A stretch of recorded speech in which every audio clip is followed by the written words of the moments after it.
Hi friends, food and सफर या चॅनलमध्ये तुमचे स्वागत आहे। आज मी तुम्हाला दाखवणार आहे पौष्टिक अशा शेवग्याच्या शेंगाची आमटी।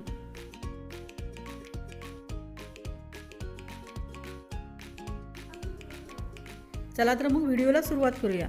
त्यासाठी लागणारे साहित्य,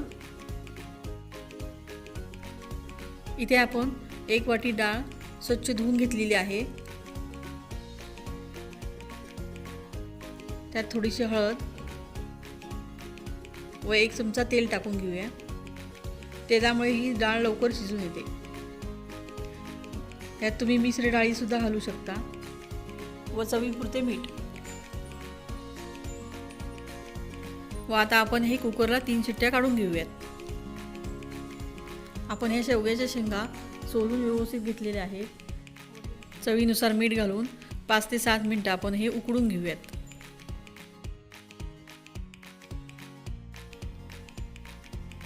फोडणीसाठी साहित्य, घरगुती काळा मसाला, लाल तिखट, हळद पावडर व 7-8 लसणाच्या पाकळ्या आपण त्या मॅश करून घेतलेल्या आहेत। बारीक कापलेली ओली कोथिंबीर, बारीक कापलेला टोमॅटो। फोडणीसाठी पॅन ठेवूया। 2 ते 3 चमचे तेल घालून गरम करून घेऊया। तेल आता आपले गरम झालेले आहे। 1 ते 1.5 चमचा मोहरी व मॅश केलेला लसूण, थोडासा कढीपत्ता हे चांगले लाल होईपर्यंत परतून घेऊयात।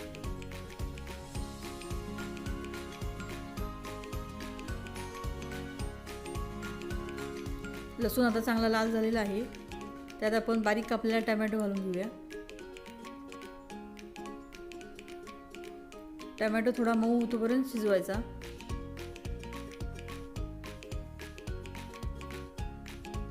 थोडीशी हळद पावडर, लाल तिखट, घरगुती काळा मसाला, हे मसाले आपण फोडणीतच टाकणार आहोत, त्यामुळे आमटीला कलर छान येतो। व थोडीशी कापलेली ओली कोथिंबीर, हे सर्व मिश्रण आपण एकत्रित करून 1 मिनिट परतून घेऊया। टोमॅटो साधारण मऊ झाला पाहिजे व झाकण ठेवून 1-2 मिनिटे ठेवूया। टोमॅटो छान मऊ झालेला आहे। त्यात थोडासा हिंग टाकूया व आपण ही कुकरला 3 शिट्ट्या काढलेली डाळ होती ती घालूयात।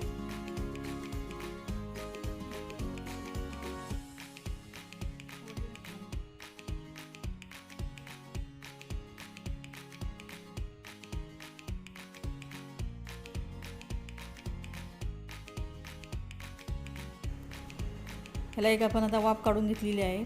ह्यात आपण आता कमी जास्त प्रमाणात पाणी घालूया। जशी आपल्याला पातळ किंवा जाड हवी असेल तसं आपण पाणी घालू शकता।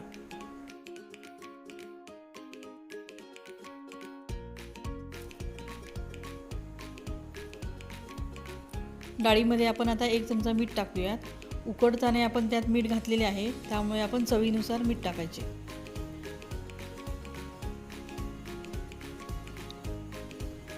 डाळीला 1 उकळी आलेली आहे। आता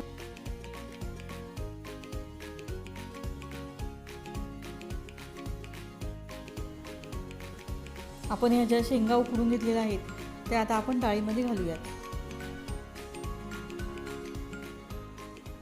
आधीच जर शेंगा घातल्या तर त्या खूप मऊ होतात, म्हणून डाळीला 1 उकळी आल्यानंतर त्या शेंगा घालायच्या।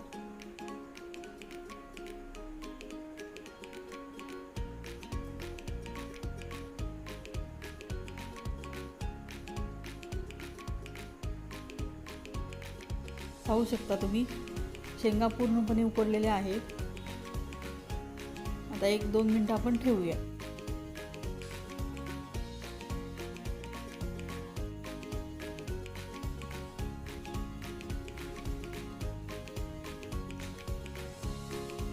आता आपली ही डाळ तयार आहे।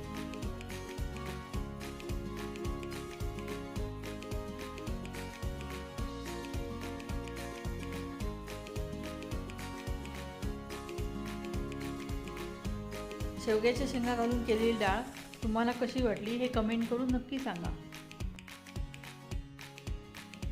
व्हिडिओला लाईक, शेअर आणि सबस्क्राईब करायला विसरू नका। थँक्यू।